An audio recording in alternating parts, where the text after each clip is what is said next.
Alhamdulillahi Rabbil Alamin wal aqibatu lil muttaqin wala udwana illa 'alal zalimin.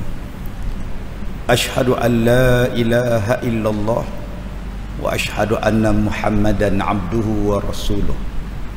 Allahumma salli ala sayyidina Muhammad wa ala alihi wa ashabihi ajma'in. Alhamdulillah, sidang hadirin, mudah-mudahan dirahmati, diberkati oleh Allah Subhanahu wa taala. Kita sambung pembacaan kitab kita, kitab Muhimmah fil Ilmil Hadis, pada sisipan yang terakhir, nasihat yang kelima. Yaqulullahu ta'ala, ya ibna Adam, la takum mimman yuqassiru at-taubah wa yutawwilul amal wa yarjul akhirah bighairi amal. Yaqulu qaulul abidin wa ya'malu amalal munafiqin. In u'tiya lam yaqna wa in muni'a lam yasbir. Ya'muru bil khair wa la yaf'aluhu wa yanha bisyarri wa lam yantahi anhu. Yuhibbus salihin wa laysa minhum wa yabghadul munafiqin wa huwa minhum. Yaqulu ma la yaf'al wa yaf'alu ma la yu'mar wa yastawfi ma la yufi. Baik, kita baca sampai situ dulu. Kita lihat hadis kudusi yang seterusnya. Kata Allah Subhanahu wa taala, yaqulullahu ta'ala, berkatalah Allah Subhanahu wa ta'ala, ya bani Adam, wahai anak-anak Adam. Dia tak sebut wahai anak-anak bro. Dan bila kita sebut wahai anak-anak Adam, tak ada siapa pun yang marah. Wahai anak-anak Adam, tak ada siapa pun marah. Sebab memang itulah asal kita. Wa iz qala rabbuka lil malaikah inni ja'ilun fil ardi khalifah. Allah jadikan yang pertama Nabi Adam sebagai manusianya. Sebab tu kita tak marah bila kita disebut wahai anak-anak Adam. Tapi cuba kita sebut wahai anak-anak bro. Agak-agak tuan-tuan baling apa dengan saya? Apa yang ada di tangan? Ada handphone baling, ada batu. Pasal apa ustaz panggil kami anak buruk? Kami anak Adam, anak cucu Adam. Sebab dulu-dulu kita belajar manusia ni berasal daripada buruk. Dan percaya pula. Jadi betulkan balik fahaman tu. Wahai anak-anak Adam, kita ni daripada Nabi Adam. Apa kaum sekalipun, apa bangsa sekalipun, apa warna kulit sekalipun, kita daripada anak cucu Adam. Tak ada apa pun yang membezakan kita ni melainkan agama dan takwa kita. Sebab tu kita tak boleh hina warna kulit orang, tak boleh hina bahasa orang, tak boleh hina kaum. Sebab kita berasal daripada satu dan dijadikan oleh Allah. Kata Allah, ya bani Adam, la takum mimman yuqassiru taubah. Wahai anak-anak Adam, janganlah kamu termasuk pada golongan yang melewatkan taubat, yang memandang enteng dengan taubat. Yuqassiru taubah, melewat-lewatkan taubat, main-main dengan taubat, melengah-lengahkan taubat. Dan kata dia lagi, wa yutawwilul amal, sebaliknya kamu memanjangkan angan-angan. Apa makna al-amal? Amal maknanya angan-angan. Tadi ustaz yang kita sembahyang tadi, itu amal. Beza. Satu A, amal. Tulul amal, panjang angan-angan. Kalau ayam, amal itu angan-angan, cita-cita. Kalau amal bunyi dalam sikit, amalan itu amalan. Tulul amal, panjang amalan tak apa. Yang tak disukai ialah tulul amal, panjang cita-cita, panjang angan-angan. Jadi dua perkataan yang bunyi hampir tapi lain makna. Pertama, amal. Apa dia amal? Cita-cita, angan-angan. Satu lagi amal, amalan, amal soleh. Yang Nabi tak suka tu apa? Tulul amal, panjang angan-angan. Saya suka sebut tentang hari ni orang orang membuat prepping, bercakap tentang soal prepping. Baguslah. Dia kata Ustaz Dajjal nak sampai ni kita kena buat prepping lah. Simpan beras, simpan apa-apa benda ni kita tak tahu. Bala petaka mai kita kena prepping Ustaz. Bagus ya. Saya tak ada larang buat. Soalan dia, kamu yakinkah kamu boleh hidup simpan makanan sampai 6 bulan? Simpan makanan sampai setahun? Kamu yakin kamu boleh hidup? Tak, ini usaha Ustaz. Usaha pun tidaklah sampai pada satu tahap tulul amal. Bila datang musibah ni, kamu ingat boleh simpankan makanan? Mari banjir sekali tuan-tuan dengan beras hanyut sekali. Sebab itu di akhir zaman yang disuruh preppingnya ialah amalan. Amal itu. Banyakkan sembahyang malam, banyakkan istighfar, banyakkan selawat, banyakkan baca Quran, banyakkan sembahyang malam, banyakkan berzikir. Itu prepping sekarang. Dah tahu nak kiamat tapi sibuk duk siap makan. Kan pelik itu. Kita ni Ustaz nak datang Dajjal dah Ustaz. Habis tu siapkan makan banyak-banyak. Biar betul kau. Siapkan iman, tambahkan iman. Mempersediakan yang ni kita takut tuan-tuan. Yang kita sebutkan tadi ni, itu nama dia tulul amal, cita-cita, angan-angan nak hidup lama. Sebaliknya memendekkan taubat, melengah-lengahkan taubat, yuqassir taubah. Ini penyakit kita. Lambat taubat. Dah masuk dah bulan Syaban ni, sehari dua lagi masuk bulan Syaban, tapi tak qada-qada lagi puasa. Bila nak qada puasa nyaman, nanti masuk Ramadan kamu kena tambah lagi tau. Kamu dah 3 kali Ramadan tak qada puasa, nanti kamu kena bayar fidyah tambah. Tak apalah, tak apalah. Berapa banyak yang penyakit tak apa sekarang. Ada orang tuan-tuan, dia datang jumpa, dia mengadu yang dia ni pakai tattoo di badan dia. Satu orang muda.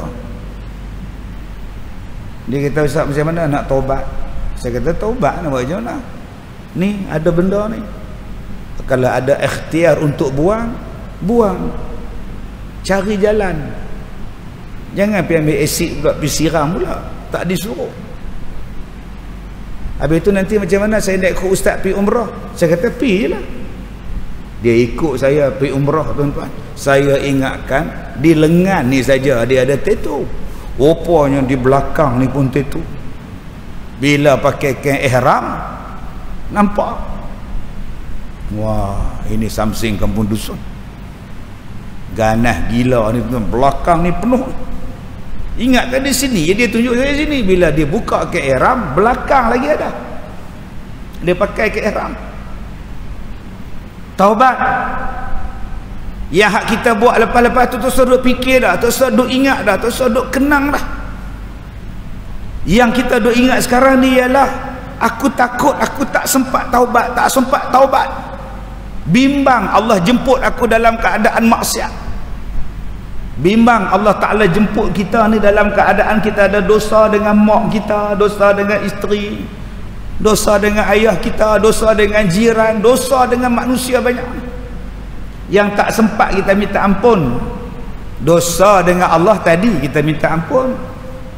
Tadi lepas sembahyang tadi kita minta, ya Allah ampunkanlah dosaku ya Allah. Rabbana ighfir lana dzunubana. Ya Allah ampunkanlah dosa kami ya Allah. Yang tu, habis itu dosa dengan orang. dosa sama-sama jemaah kita tadi, dosa ngumpat. Kita tengok dia pakai jubah, dia pakai serban, jalan keluar, kita duduk lepak kat tiang lah, nyimbang 2 orang. Dia dah pergi haji ke? Dah ke? Tu yang pakai jubah, pakai serban, tahu Haji Mardut mana tahu. Dia panggil Haji Mardut pula pergi keluar. Dia nak pakai jubah kan, dia nak pakai serban, tu hak dia. Yang hampir ngumpat tu saya pak, sampai sekarang tak minta maaf ke dia. Minta maaf. Bang, saya minta maaf. Pasal apa? Aku mana nak tahu kau ada salah, kau minta maaf nak. Okey, dah. Abang tu pula, selagi hang tak cerita ke aku, hang kata apa ke aku tak maaf ke hang. Mampu dia panjang cerita pula. Gaduh pokok ni pula. Sebab tu orang dah minta maaf, maafkan saja. Jangan tanya, jangan soal apa dah. Tutup buku. Saya taklah kata saya bagus, tapi saya buat benda tu. Sebab saya tak nak panjang cerita. Kalau tuan-tuan ingat 3-4 bulan lepas saya tak apa sihat, tak apa boleh berjalan kaki kan. Diri lama tak boleh jalan, tak boleh main bengkak semacam. Sampai kena potong, bukan potong terus, potong sikitnya. Seminggu 2 lepas tu tuan-tuan, ada satu orang muda main nak jumpa saya dekat jaga, pondok jaga sekolah. Jaga tanya, main buat apa? Nak jumpa Ustaz Kazim. Sebab nak minta maaf. Sebab nak minta maaf. Pak saya apa? Dah masalah kaki dia sakit hari tu, saya yang jaga kata, Datuk, ni ada orang main nak minta maaf, kaki Ustaz sakit tu dia yang sihirkan, dia yang buat, jadi dia nak main minta maaf. Okey, saya maafkan dia, suruh dia balik. Suruh dia balik. Jumpa ke apa ke, siapa yang suruh, siapa yang buat, apa pun saya tak mau tahu. Yang penting aku dah maafkan hang, hang dah minta maaf, kosong-kosong sudah. Sekali lagi saya tanya pula, siapa suruh hang buat? Berapa upah hang dapat? Pasal apa hang buat? Lama-lama pakai duk naik angin pula, tak payah. Dah sakit, pergi berubat.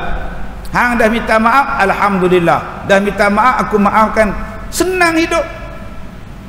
Sementara kita boleh settle dalam dunia ni tuan-tuan, settle saja. Sebab bila sampai di sana nanti nak settle tu jadi payah. Baik, kemudian kata dia lagi, wa yarjul akhirah bighairi amal. Yarju maknanya mengharap. Kita kata roja. Roja ni maknanya mengharap. Orang Melayu faham roja tu okey apa faham roja? Roja tu roja. Satu lagi roja'. Roja'a, kembali, balik. Roja'a wa raja'na ilallah, kami kembali pada Allah. Di sini dia sebut roja. Roja maknanya mengharap. Wa yarjul akhirah, kamu mengharap pada akhirat tapi tak ada amalan, bighairi amal. Jangan kata tak ada amalan, kadang-kadang beriman pun tidak. Tu nantimu di pintu syurga. Dia mengharap masuk syurga, beriman pun tidak. Macam mana nak masuk syurga? Itu satu hal. Saya baru ni baca satu tulisan satu orang. Dia kata, Ustaz, syurga ni semua orang boleh masuk syurga. Islam ke, tak Islam ke, semua boleh masuk syurga. Hai, siapa pula? Sebab Nabi cakap, redallah fil redal walidain. Keredaan Allah adalah keredaan mak bapak. Dan Nabi cakap, syurga itu di bawah tapak kaki ibu. Maknanya siapa-siapa yang taat pada ibu dia, masuklah dia dalam syurga walaupun dia tak Islam. Tepuk dahi saya tuan-tuan. Astaghfirullahalazim, Al-Kazim. Tapi dia lelaki, kita panggil dia combi. Alah combi, hampir mengaji habis lu combi oi. Satu, ada pula orang Islam kata ada syurga yang dikhususkan untuk orang Islam, dan ada syurga yang dikhususkan untuk orang bukan Islam yang baik-baik. Astaghfirullahalazim. Jadi kalau orang bukan Islam tapi dia baik, dia mati, dia syurga. Syurga bahagian orang bukan Islam. Kita nak kata apa punya ajaran ni tuan-tuan? Allah Ta'ala sebut syurga ni untuk orang beriman. Wa basyiril ladzina amanu wa amilus salihat anna lahum jannatin tajri min tahtiha al-anhar. Berilah berita gembira kepada orang yang beriman dan beramal soleh bahawa mereka itu disediakan syurga. Dua syarat: beriman, beramal soleh. Nak masuk syurga ni apa syarat? Nabi kata dah, semua orang layak masuk syurga. Semua orang beriman layak masuk syurga. Semua orang berhak masuk syurga. Maka sahabat tanya, siapa yang berhak, siapa yang layak ya Rasulullah? Siapa yang nak masuk? Siapa yang nak masuk, silakan. Macam masjid, semua orang boleh. Semua orang boleh masuk masjid. Kita tolaklah tepi dulu ni, bab SOP ke, bab sejadah kan, kita cerita dulu ni. Sekali kata pula ustaz saya tak ada lah, tak boleh masuk lah. Kita tak tu tak tepi sat dah. Kita cerita ni, masjid ni masuk. Siapa nak masuk masjid, mai. Tapi berapa ramai yang nak? Berapa ramai yang nak masuk dalam masjid? Tak ramai. Begitulah, masuklah dalam syurga siapa yang nak masuk. Tapi berapa ramai yang nak masuk syurga? Bukannya ada halangan nak masuk masjid. Bukannya ada halangan untuk kita ni nak pergi masjid. Pergi. Begitu juga tidak ada halangan untuk masuk syurga. Masuklah. Tapi dua: beriman dan beramal soleh. Engkau beriman? Ya. Engkau beramal soleh? Tak. Lambat sikit.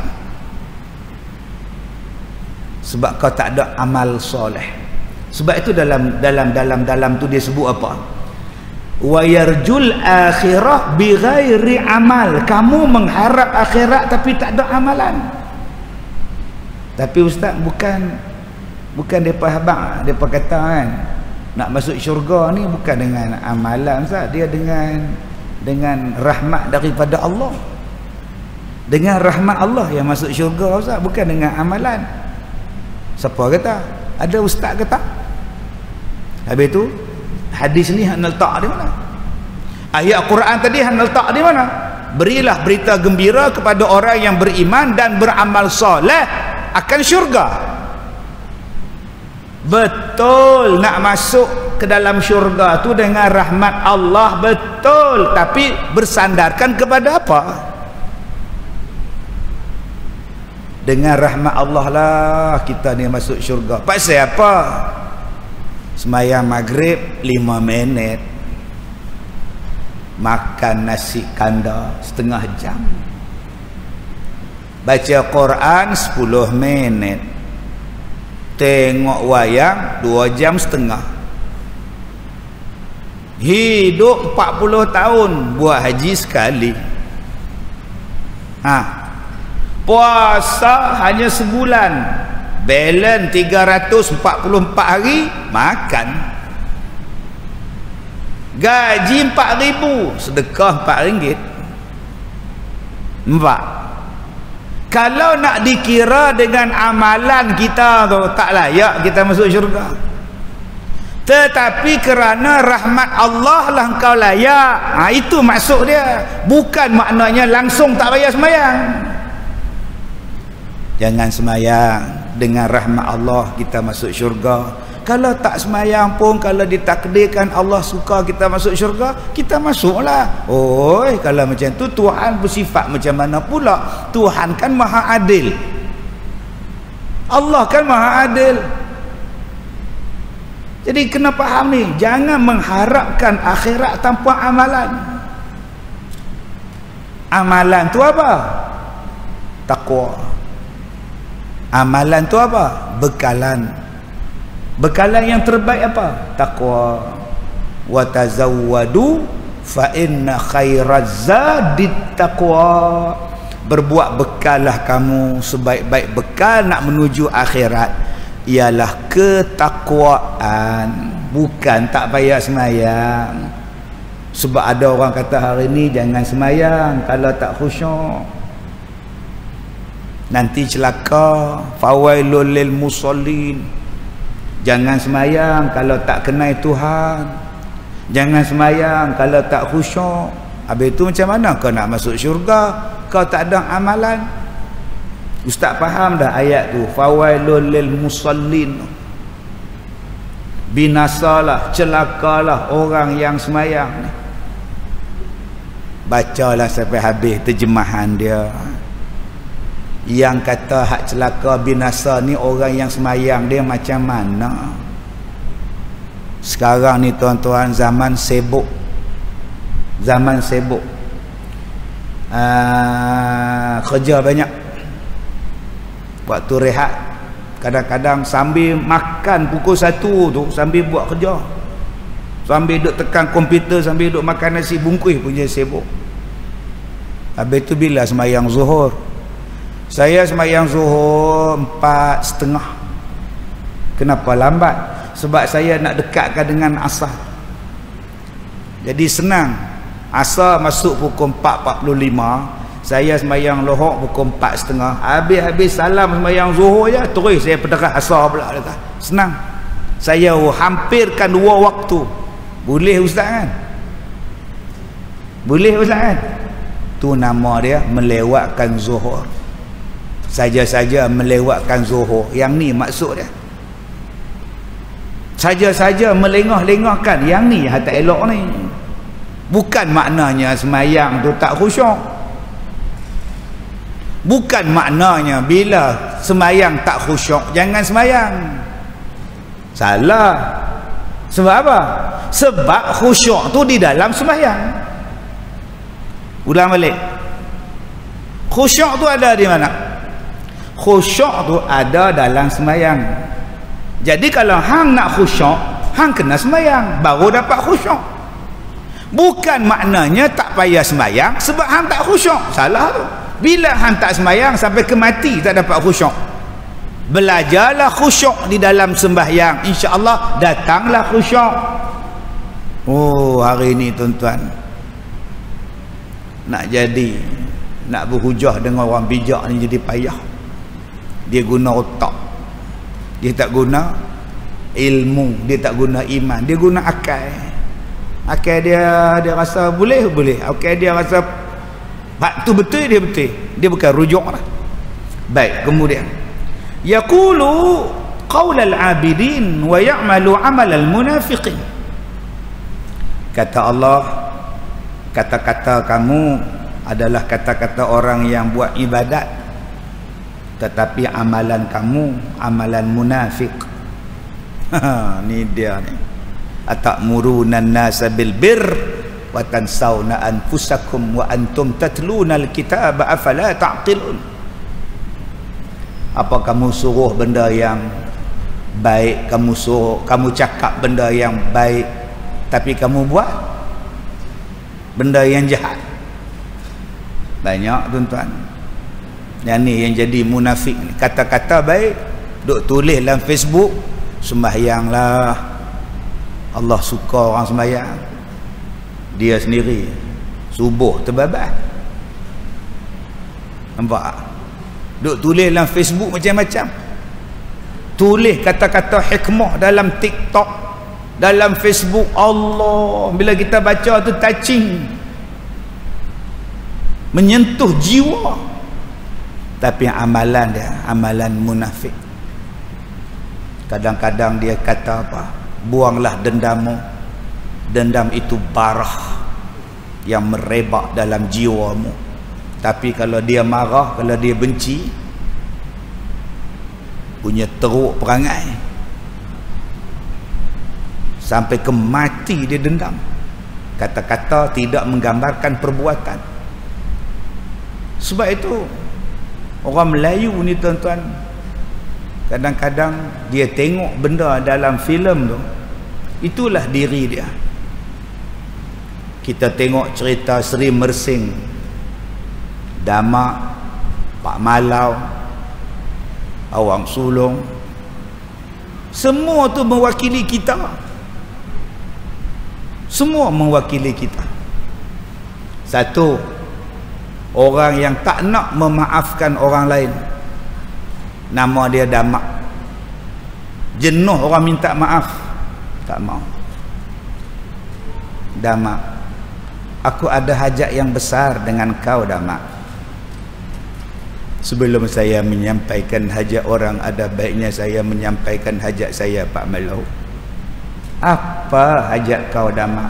Saya nak pulang ke Pahang. Janganlah pulang, tinggal saja di Mersing ni Damak. Hujan emas di negeri orang, hujan batu di negeri sendiri. Ada baiknya hujan batu, Pak Malau. Nampak tak? Barang yang lepas jangan diulang kaji lagi Damak. Telajak perahu boleh ditarik Pak Malau, kajang Pak Malau, kajang melipat. Dia start yang tuan-tuan. Jenuh minta maaf, taubatlah hum, tak mau. Berapa ramai orang yang macam tu tuan-tuan. Aku kalau aku dah benci pada dia, sampai mati 7 keturunan aku benci dengan dia, tu nama dia Damak. Ada jenis kita ni tuan-tuan, jenis Pak Malau. Tak siasat, tak usul periksa, main balon saja.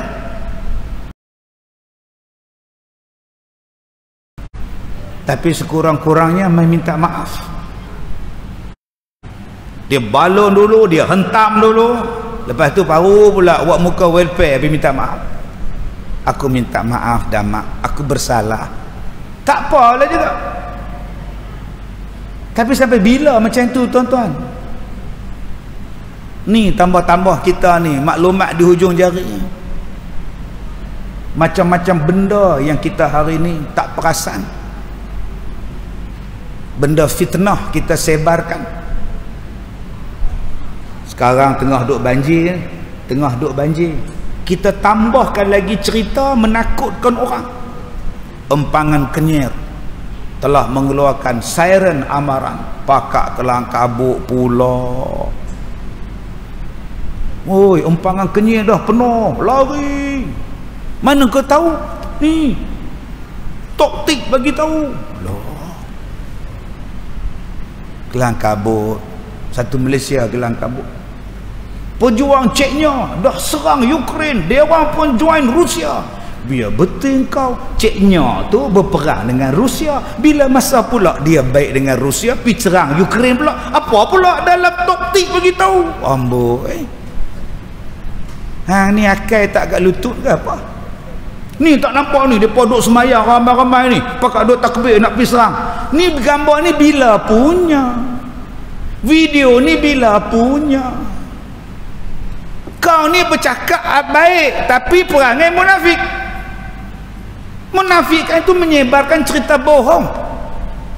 Munafik itu kan bila berkata iza haddasa kazaba, bila bercakap bohong, kau perangai munafik. Tak boleh kau kesiasat, kau tapih, kau filter dulu berita. Banyak orang hari ni dia tak ada filtering tuan-tuan.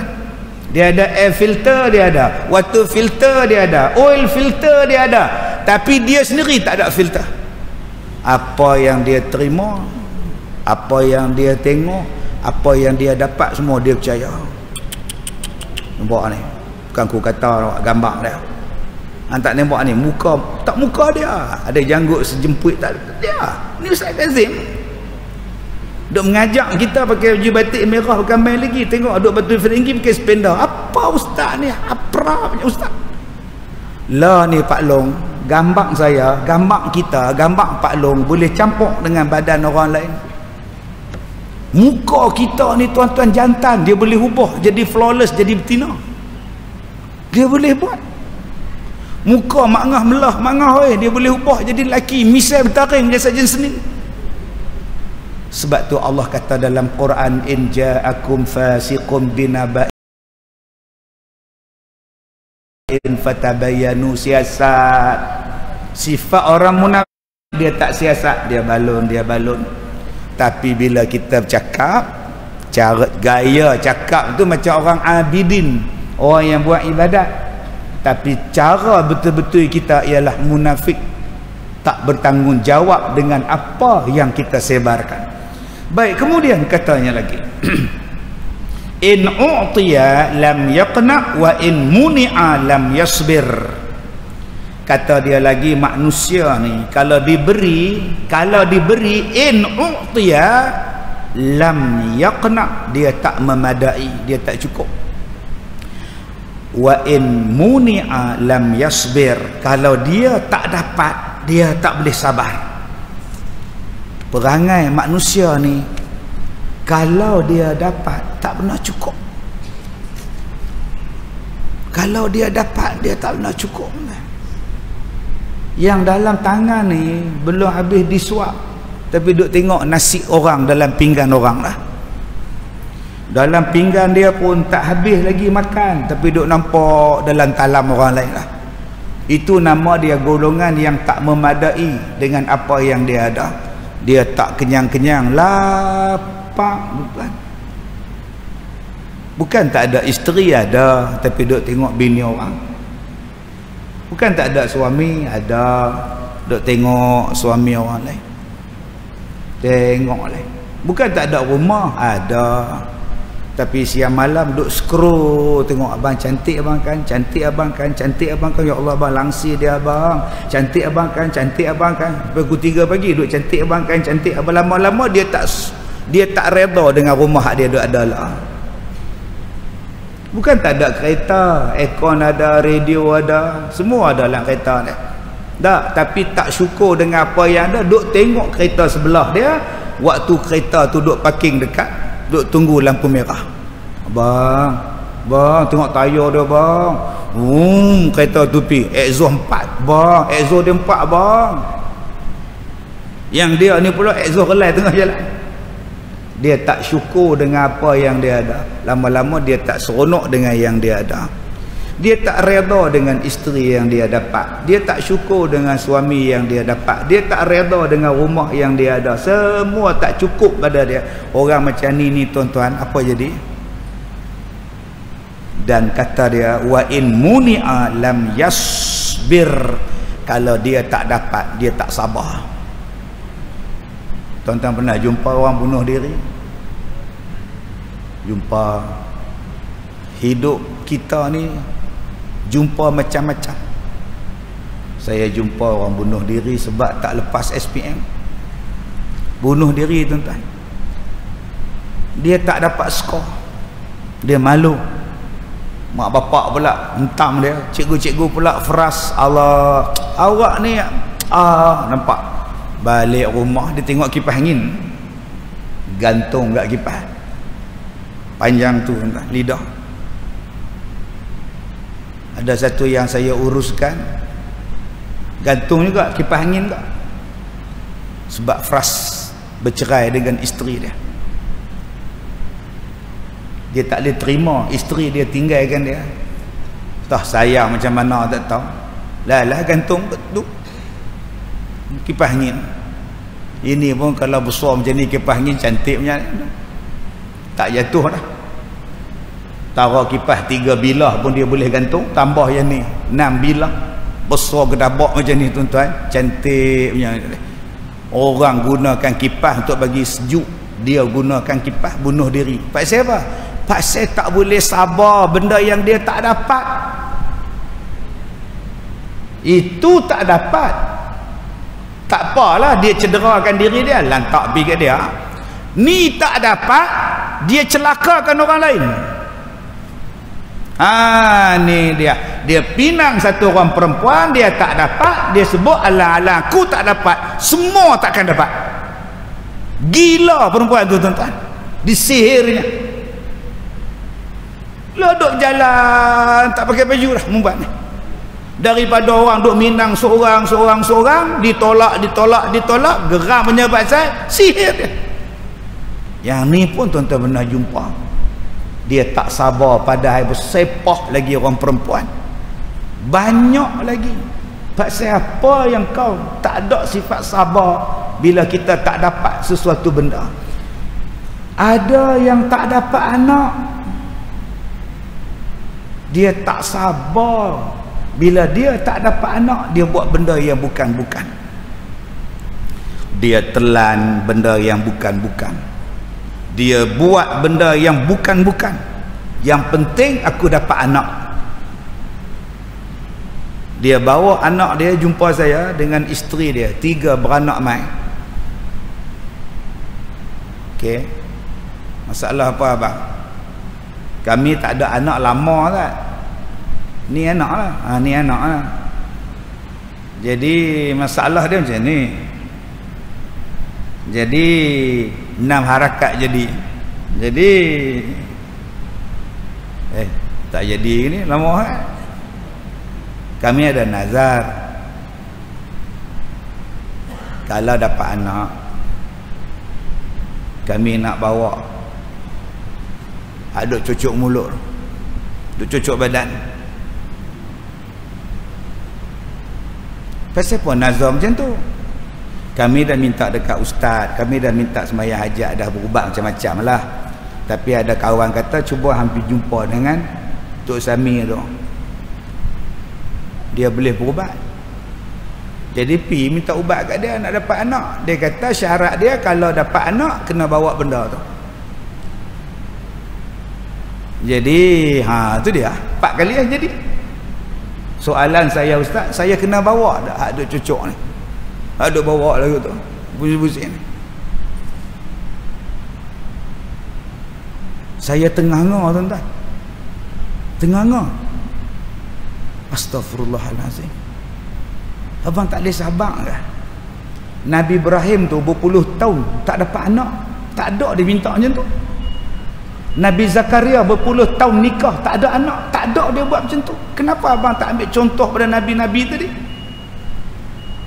Taklah abang. Yang bagi anak tu Allah, bukan dia. Tak usah ikut. Tak, depa kata satgi kalau dosa dia ikut depa. Satgi kau makan sumpah, makan nazar, tak ada makna makan sumpah, makan nasi, bukan makan sumpah. Pergi balik. Saya marah tuan. Saya jarang marah orang hak mai jumpa saya. Tapi kalau dah merapu sangat saya marah. Takkan abang bodoh macam tu? Iyyaka na'budu wa iyyaka nasta'in. Mana dia letaknya surah Fatihah? Hanya pada Engkau ya Allah aku ibadat, hanya pada Engkau ya Allah aku minta tolong. Dah Allah kata minta tolong pada aku, minta lambat cepat sabar sat aku bagi tahu waktu dia. Saya dah minta doa ustaz nak dapat anak sampai anak saya mati. Bila Tuhan nak bagi? Tuhan bagi kat hang dalam syurga. Sabar. Allah kata dia bagi, tak bagi dalam dunia, dia bagi dalam syurga. Sabarlah. Naklah saya nak anak dalam dunia. Abang tahu lah, nak anak dalam dunia ni rupa ramai mak jadi stroke. Duk fikir perangai anak sampai naik darah tinggi. Abang tahu tak berapa banyak kepala ayah yang putih anak dia sembelih, anak dalam dunia ni. Abang tahu tak baru ni mak kena kerat kepala anak dia potong. Abang nak masalah tu mai kat abang. Allah tak bagi anak tu pada abang supaya Allah pandang abang pandang baik pada Allah. Belum tentu abang dapat anak-anak tu manfaat pada abang. Jadi redalah jadi orang yang baik, duduk dalam syurga minta ya Allah aku nak anak dalam syurga ya Allah. Ya ke ustaz, dalam syurga boleh kita minta anak? Kau tak baca Nabi kata dalam syurga ni kau minta apa pun kau dapat. Sebab tu ulama-ulama kata termasuklah anak-anak dapat. Kau nak bersalin, nak rasa mengandung, duk dapat. Gaduh apa ke benda? Sabarlah sat. Masalahnya tuan-tuan, kita ni boleh cakap sabar kalau tak kena kat kita. Cuba mai kat kena. Cuba mai kat kita. Boleh sabar. Abu jiran sebelah rumah duk pasang tail.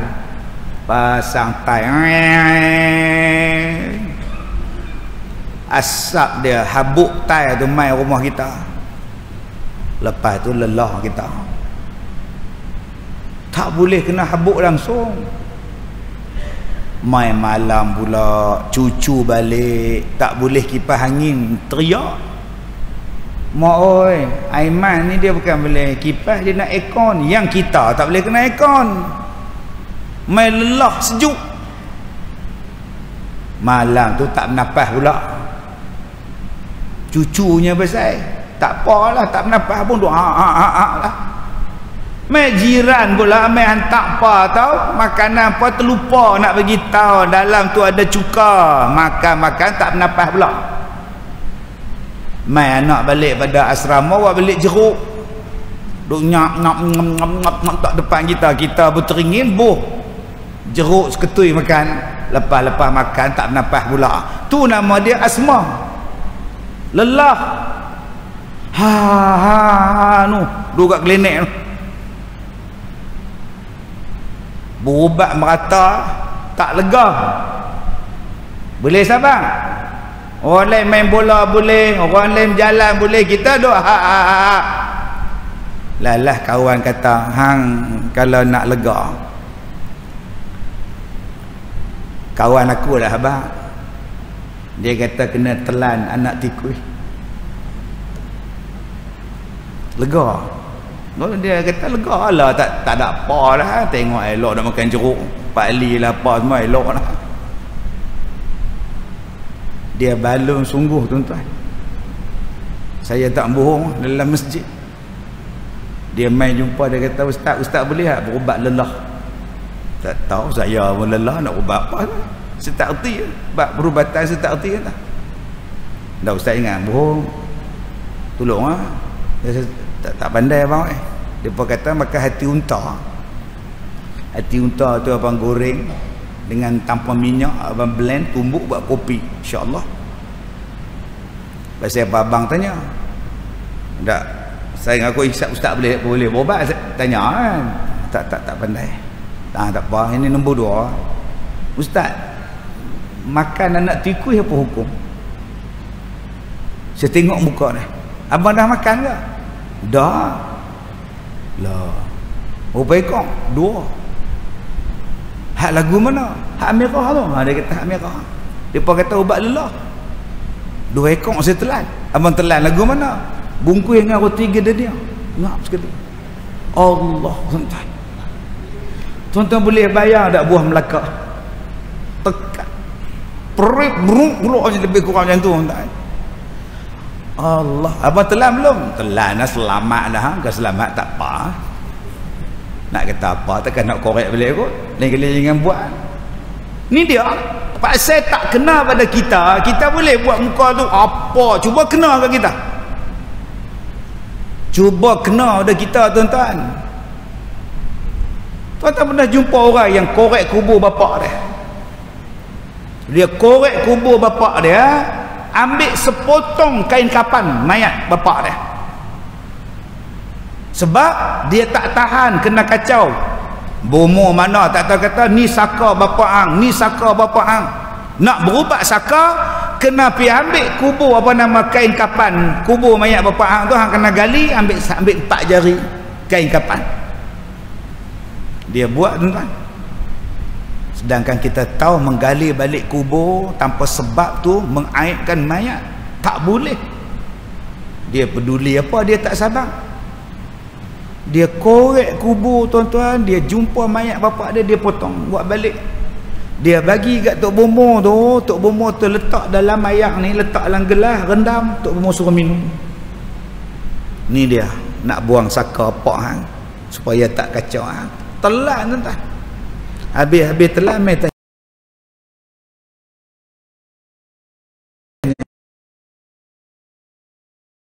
berdosa besar, syirik.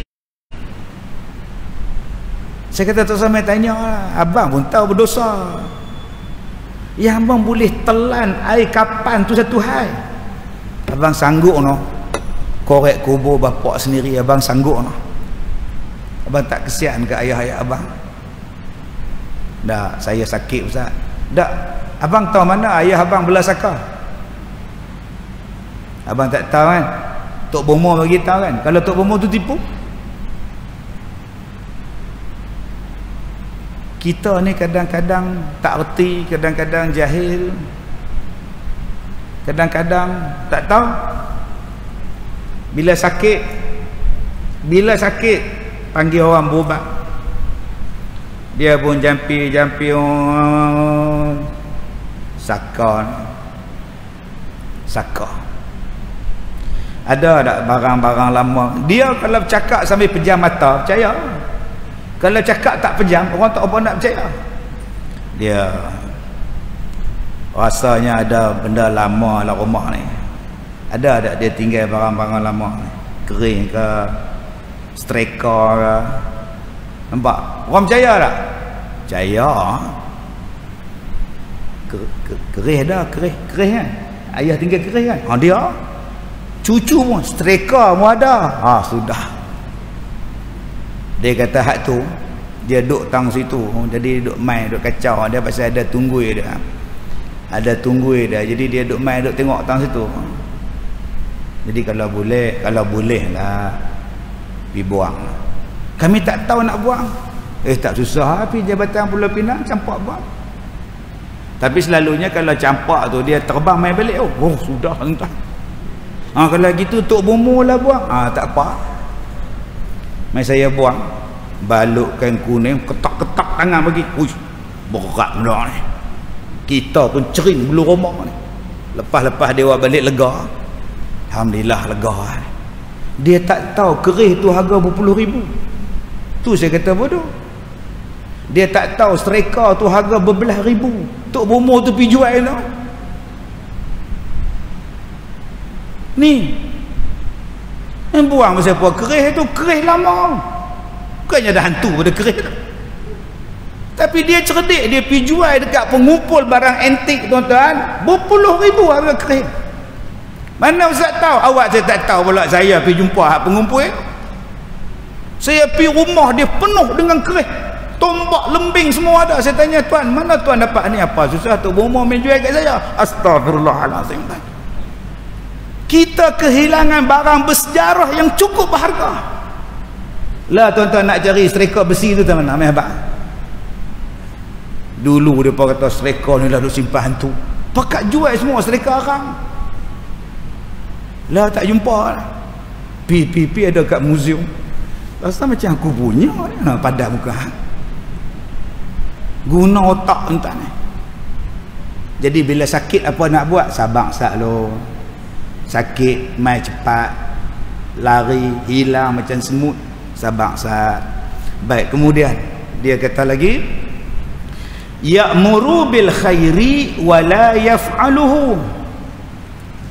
Mereka itu menyuruh supaya berbuat baik, tapi mereka sendiri tak buat. Suruh buat baik, dia sendiri tak buat. Dia macam kolek bah, lama tak guna kolek bah. Saya duk Batu Kurau, orang Batu Kurau dia panggil kolek bah. Tuan-tuan sendiri panggil apa? Konduktor bah. Kolek bah. Zaman kita lo konduktor bas, kolek bah. Rupanya kolek tu kolektor. Mai orang kampung panggil kolek bah. Apa dia kolek bah? Saya suka orang yang ambil tiket bas zaman dulu-dulu. Belah kiri dia penuh dengan tiket. Banyak pula. Tarik tiket. Tangan belah kanan dia ada jarum hak duk kepit. Tang mana Ustaz suka? Bila bas nak berjalan, dia ketuk besi tu. Tet. Saya kalau naik bas duk tunggu dia bila dia nak ketuk. Sedap bunyi ketuk tu. Tet. Nampak? Okey. Cuba tuan-tuan tengok konduktor bas, kolek bas. Bila orang tahan bas pun berhenti. Dia duduk sebelah driver bas. Yang belakang tu dia kata apa? Hak duduk biri tu. Belakang lagi. Naik orang tahan. Belakang lagi. Sekali berhenti lagi. Belakang lagi. Cuba tuan-tuan tengok. Dia pergi belakang tak? Dia tak pergi belakang. Belakang lagi. Dia tak. Dia duduk situ. Dia serupa kita. Sedekah. Dia tak sedekah tak? Dia duduk tolak. Sedekah. Tapi dia tak sedekah. Ni nama dia jenis sedekah konduktor bah. Kolek bah nama dia. Dia ajak orang sedekah, dia sendiri tak sedekah. Kadang-kadang dia yang buat sekolah, dia yang buat tahfiz. Tuan-tuan marilah bersedekah. Dia tak juga. Kadang-kadang AJK dia pun tak sedekah. Dia kerja ada, marilah sedekah, tapi dia sendiri tak sedekah. Sepatutnya hang dulu buat. Ibda' binafsika, mulakan daripada diri kamu dulu. Jangan duk pandai ajak tapi kamu tak buat. Ajak. Bila mai masa nak buat, dia tak buat. Ni nama dia jenis ajak konduktor bah. Wa yanha bisyarri wa lam yantahi anhu. Dia kata mereka itu mencegah akan keburukan, kemungkaran, wa lam yantahi anhu. Bila bercakap ni subhanallah, tapi bila jumpa kejahatan dia tak cegah pun, dia diam, tak kata apa. Ni cabaran kita ni tuan-tuan. Saya takut jadi kat saya. Bila ceramah berdegar-degar, bila jumpa maksiat tutup mata. Bila ceramah haram. Bila dapat kat dia,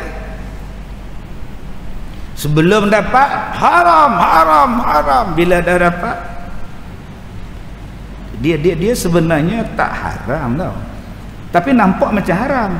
Tapi sebenarnya ni nampak ni dia ni yang Allah duk kata ni. Ada orang jenis tu belum dapat semua haram, bila dapat kat dia cari jalan macam mana nak bagi halal. Cabaran tuan-tuan, cabaran. Saya pernah sekali tu dipanggil untuk berlakon sitcom. Sitcom ni cerita komedi lah. Situasi komedi itu nama dia sitcom, cerita komedi lawak. Jadi ustaz, kami nak jemput ustaz berlakon dalam sitcom kami. Saya kata boleh. Pelakon dia siapa? Yang ni. Yang perempuan tu dia bukan tak tutup, tak pakai tudung, tak pakai. Oh, saya berat pun. Kalau saya nak berlakon, minta boleh tak dia pakai tudung? Saya boleh berlakon dengan dia. Tak apa, saya bincang dengan dia. 2 hari call balik. Boleh ustaz? Boleh.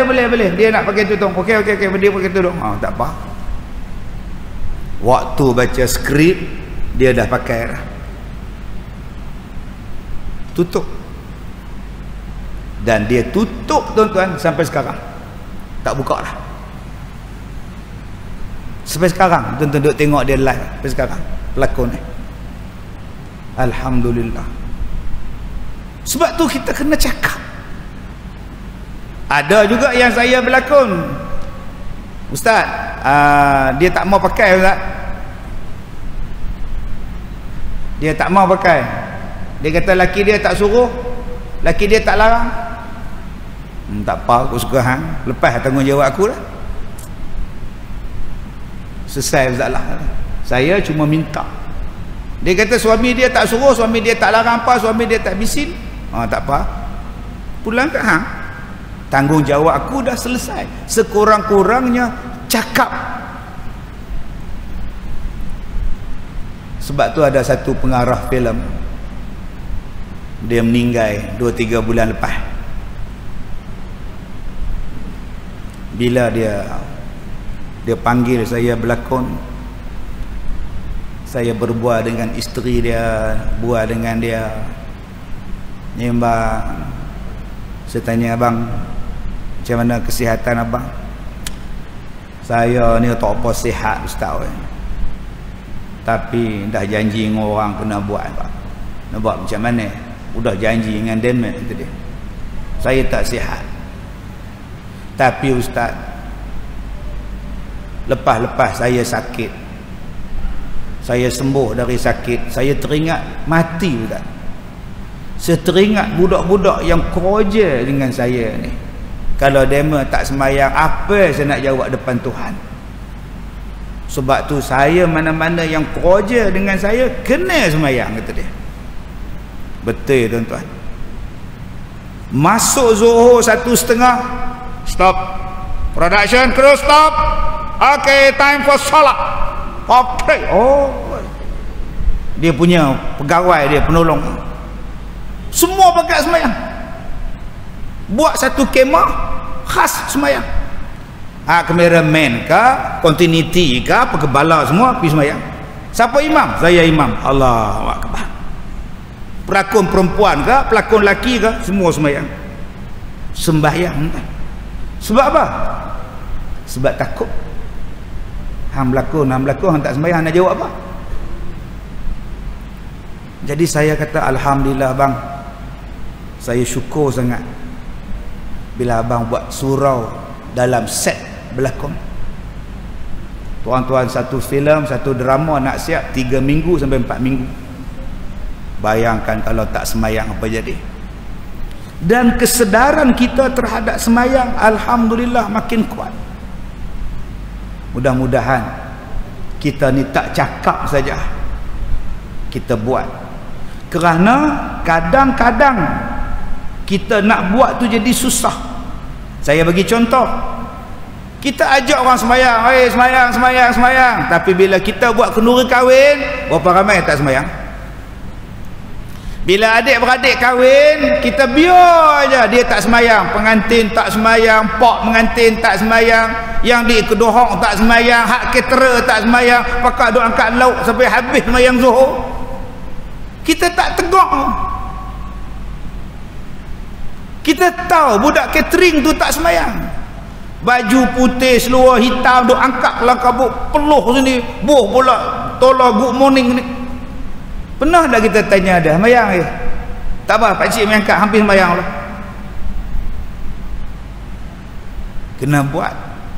Dulu-dulu lah kenduri kahwin kita speaker atas pokok rambutan. Dulu lagu Sanggam lah, apa bala semua, M. Kilau lah. Penting tuan-tuan tu, DJ bertugas. Diminta kepada tetamu-tetamu yang telah menjamu selera, pihak tuan rumah mengucapkan terima kasih atas kehadiran tuan-tuan. Itu namanya ayat pengalau. Pilah balik. Tapi jenis tak faham, sambil duduk sokok down, terima kasih. Ya, orang duduk main lagi, duduk beratok nak cari kursi. Kita pula tak faham.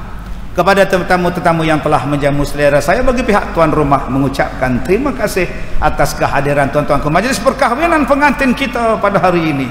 Tak bangun-bangun lagi, kena kali ketiga, yang dah makan tu balik lah, tak faham-faham. Nampak tak? Tu kasak tu. Sebab tu tuan-tuan, bila dah balik, tuan rumah minta supaya kosongkan tempat duduk, wajib kosongkan. Ada hukum tu. Yang kedua, peranan DJ bertugas. Sekarang telah masuk waktu zuhur bagi kawasan Bukit Gambir dan kawasan-kawasan yang sama waktu dengannya. Kemah untuk mengerjakan solat zuhur disediakan di sebelah tempat DJ bertugas. Kita siarkan azan. Wah, cantik. Kadang-kadang kita ajak orang semayang, tapi bila kita sakit, kita pun tak semayang. Ni yang takut. Mai Tuhan bagi sakit sikit je, ni doktor masukkan intravenous drip, masuk. Benda yang paling kita lemah masuk ubat apa dia? Nurse datang, dia ikat dengan getah tu, dia duduk ketuk dah. Dia duduk ketuk, cari apa? Cari urat. Cari-cari tak kena urat. Aduh, sakit. Dapat dia cocok, dia tarik urat keluar, dia tinggal dalam tu. Ni nak sembahyang lagu mana ni ustaz? Nak sembahyang lagu mana ni? Dia ada buh gam ni. Betul? Setelah tak sembahyang berapa hari dah? Dia hari tu 4 hari dia bengkok, 4 hari bengkok dia tukar belah ni pula. Yang ni baru 2 hari, kira 6 hari tak sembahyang. Oi, abang cakap sembahyang, tapi bila abang sakit, abang tak reti nak selesai masalah ni. Leceh lah abang oi. Sebab itu Allah Ta'ala bagi kita masalah, Allah Ta'ala bagi kita sesuatu musibah supaya kita belajar bagaimana nak buat.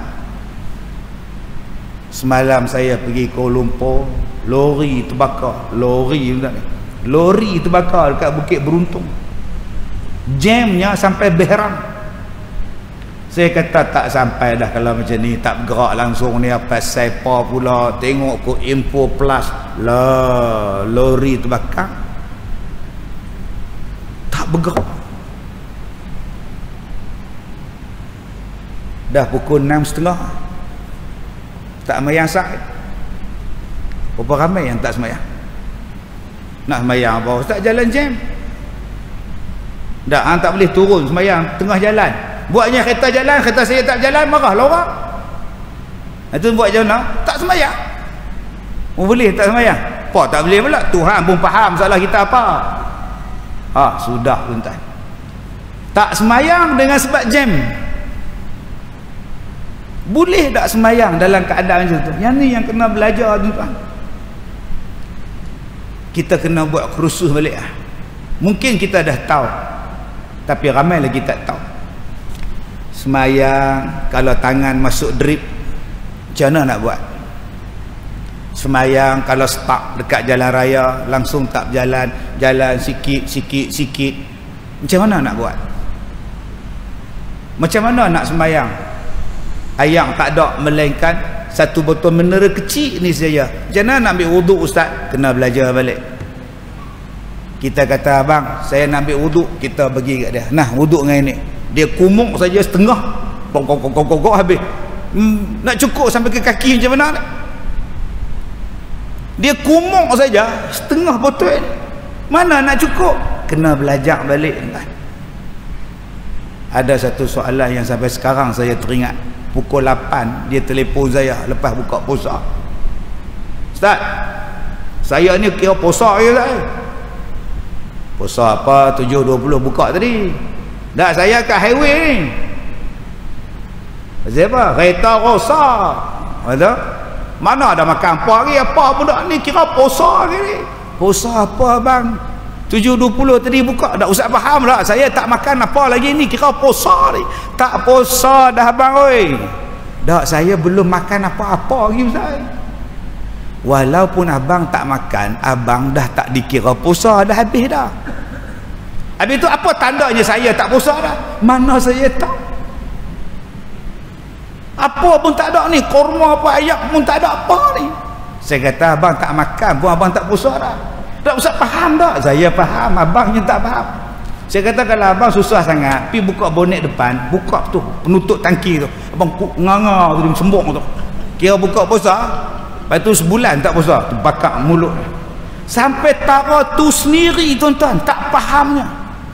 Jadi kita ni, kalau boleh, walaupun benda tu kita kata, apa Ustaz, takkan tak tahu. Tapi ada sungguh orang tak tahu. Jadi, peranan kita di masjid ni, kalau boleh kita buat balik benda-benda hak simple-simple dan sempoi-sempoi macam saya cakap tadi. Dia tak tahu. Contoh tengok, ada orang yang semayang salah kiblat dekat sisi minyak. Dia duk cari tang mana nak panuh, tak ada atas bawah depan belakang, dia balon. Habis-habis semayang, bangla kata, sini kiblat, sini kita, sini. Biar betul kau. Sini kiblat itu ada tulis tu, kiblat sudah tulis. Celaka betul, tadi tak nampak. Oh sudah, dia sebut celaka. Ustaz nak kena qada tak ustaz? Nak qada apa pakai habis waktu lagi? Dah. Nak kena ulang tak ustaz? Masa saya semayang tu ustaz, saya yakin belah sini ustaz. Habis-habis dia habaq pula dah belah sini pula dah. Kira halal tu. Yang ni yang kena belajar dia tuan. Kadang-kadang bila dia tersalah kiblat, kita masuk dalam surau dia salah kiblat. Macam mana kita nak habaq kat dia? Kiblat dia salah. Boleh pergi buat cakap, kiblat salah tu. Kiblat belakang kawan panjang telinga salah ke? Sudah entah. Macam mana nak buat pada orang yang salah kiblat ni? Pergi pegang bahu dia pusing. Dia pula jenis silat kalimah punya, gayung petani apa tu, pegang bahu dia siku lebam ni. Balik rumah teriak, kenapa abang? Tahu orang mana tu siku aku nak betul sembahyang dia siku aku. Sebab tak ada ilmu. Hak ni pun tak ada ilmu, hak nu pun tak ada ilmu, jadi susah. Jadi fikir-fikirlah jatan kuasa masjid, buat 20 persoalan sempoi buat lepas raya. Senang je tajuk dia, 20 persoalan yang simple tapi orang tak tahu. Datanglah beramai-ramai, anjuran Masjid At-Taqwa, selesai masalah. Bulan depan 20 lagi masalah yang simple. Lama-lama tuan-tuan, orang tahu. Sebab kadang-kadang bila baca kitab-kitab yang berat macam ni, aku kitab ni tak boleh. Yang hang boleh apa dia? Pasembok ku boleh, makan ku boleh, mai kitab ni aku penin. Tapi kalau kita buat bentuk simple dan sempoi, anak-anak muda, orang tua-tua dia datang, ni aku jumpa, ni aku tahu ni, ini huruf M, ini bukan M pakcik, ini huruf H. Jadi tuan-tuan, insya-Allah mudah-mudahan Allah merahmati kita. Simpan ni kertas ni, bulan depan kalau ada lagi lah kita pakai balik ni tuan-tuan. Tak habis lagi, tak payah saya betul state lah, simpan lah, jangan duk buang pula. Lagi masuk tandas pula cantik punya. Bismillahirrahmanirrahim. Alhamdulillahirabbil alamin, wassalatu wassalamu ala Rasulillah wa ala alihi wa ashabihi ajma'in. Allahumma inna naj'aluka fi nuhuri a'daina wa na'udzubika min syururihim. Allahumma baddid syamlahum wa farriq jam'ahum wa shattit kalimatahum wa zalzil aqdamahum wa sallit alaihim kalban min kilabik ya qahhar jabbar ya muntaqim. Allahumma ya munzilal kitab wa ya mujriyas sahab wa ya hazimal ahzab ihzimhum wansurna alaihim. Allahumma inna nas'aluka salamatan fid din wa afiyatan fil jasad wa barakatan fil rizq wa ziyadatan fil 'ilm wa taubatan qabla al maut wa rahmatan 'inda al maut wa maghfiratan ba'da al maut. Allahumma hawin alaina fi sakaratil maut wan najata minan nar wal 'afwa 'inda al hisab. Rabbana atina fid dunya hasanah wa fil akhirati hasanah wa qina 'adzaban nar. Wa sallallahu ala sayyidina Muhammad wa ala alihi wa ashabihi ajma'in. Walhamdulillahi rabbil alamin. Saya minta maaf jika terkasar bahasa. Wabillahi taufiq wal hidayah. Assalamualaikum warahmatullahi wabarakatuh. Subhanallah, Allahu akbar.